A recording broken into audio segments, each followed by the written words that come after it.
The year is 1943. Deep beneath the frigid, unforgiving waves of the North Atlantic, a steel predator glides silently. This is the domain of U-boat commander Otto Kretschmer, Germany's most successful submarine ace. Known as Silent Otto for his stealthy, radio-silent tactics, Kretschmer and his Wolfpack have brought the Allied war effort to its knees. For years, they have been the undisputed masters of this vast, dark ocean, sending millions of tons of vital supplies and ships to the seafloor. To his crew and to the German High Command, Kretschmer isn't just a commander, he's a symbol of inevitable victory. In the claustrophobic confines of his U-boat U-99, Kretschmer studies an intercepted message. It's a coded Allied transmission, a complex puzzle of numbers and letters. For weeks, his radio operators have been painstakingly piecing together these fragments, and now they believe they've cracked it. The message seems to reveal the routes, speeds, and schedules of the next massive Allied convoy. To Kretschmer, this feels like the ultimate key to victory. It's not just about sinking a few more ships, it's about breaking the back of the Allied supply line once and for all. Imagine the glory, a single decisive blow that could cripple Britain and change the course of the war. The mood on the submarine is electric. They believe they hold the future in their hands. This intelligence promises to turn the tide, to deliver a knockout punch. With this new intelligence, Kretschmer positions his Wolfpack, a coordinated group of U-boats, along the predicted convoy route. They're a pack of sharks, waiting for the scent of blood. The plan is simple but deadly, a surprise, overwhelming attack under the cover of darkness. As the first sonar pings of the approaching convoy echo through the U-boat's hull, a grim sense of anticipation settles in. This is the moment they've been waiting for. This is the hunt that will cement their legend.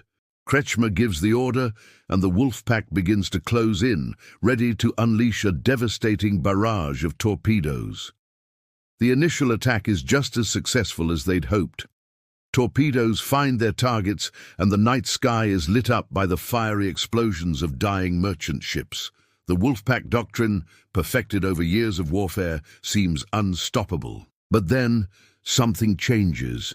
The counterattack comes faster and with more ferocity than they have ever experienced. Out of the darkness, destroyers and corvettes, the convoy's sheepdogs, converge on their positions with terrifying speed and precision. Explosions from depth charges rock U-99, rattling the steel hull and the nerves of the men inside. This isn't the panicked, scattered defense they were used to. This is a coordinated, lethal response. On the surface, the dark sky is no longer a shield. Long-range aircraft, seemingly appearing from nowhere, begin to circle overhead, dropping flares that turn night into day. They are exposed, blinded, and hunted. Kretschmer stares at his instruments in disbelief. His periscope reveals a sea swarming with enemies. The convoy isn't just a herd of helpless sheep. It's bait in a massive, sophisticated trap. The Allied ships are equipped with new, powerful radar that can see his U-boat on the surface, even in total darkness. Their sonar, or ASDIC, can pinpoint his location underwater with chilling accuracy.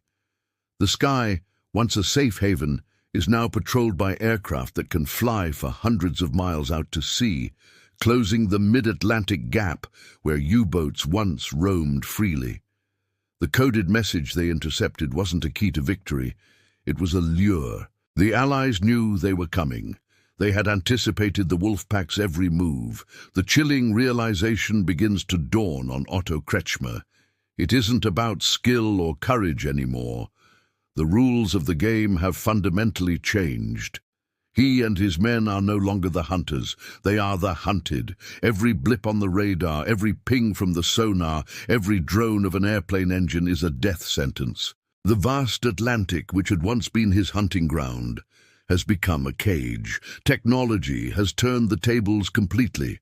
The sheer industrial might of the Allies, their ability to produce ships, planes, and advanced electronics at an incredible rate, has created an environment where the U-boat simply cannot survive. His tactical genius, his crew's bravery, it all means nothing against an enemy who can see in the dark and strike from the sky. As depth charges rain down around U-99, the U-boat is thrown violently. Lights flicker, pipes burst, and the terrifying sound of groaning, stressed metal fills the air. The sub is critically damaged and forced to the surface. In the harsh glare of enemy searchlights, Kretschmer looks out at the swarm of warships circling his crippled submarine. There is no escape. The battle is over. He gives the order to scuttle the boat and abandon ship to save what's left of his crew.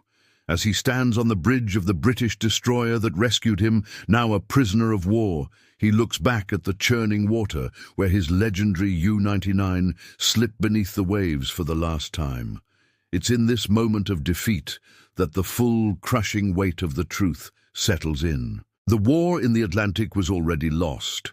It wasn't lost in this single battle, but in the factories, laboratories, and strategic planning rooms of the Allies. His capture wasn't just a personal failure, it was a symptom of a much larger reality. The Wolfpack era was over. The technological and industrial advantage was simply too great to overcome. The tide had turned decisively and irreversibly. For Otto Kretschmer, the war ended not with a bang, but with a quiet, devastating realization in the middle of the ocean he once called his own. His journey from the apex predator of the seas to a prisoner of war mirrored the fate of the entire U-boat force. This turning point in the Battle of the Atlantic was a crucial factor in the eventual Allied victory. By securing the supply lines, the Allies could build up the forces needed for the D-Day invasions and the final push into Germany. The story of Otto Kretschmer is a powerful reminder that in modern warfare, courage and skill can be rendered obsolete by technological innovation and industrial power. It's a dramatic tale of how the hunter became the hunted, and how one of Germany's greatest naval heroes came to understand the war was lost long before the final shots were fired.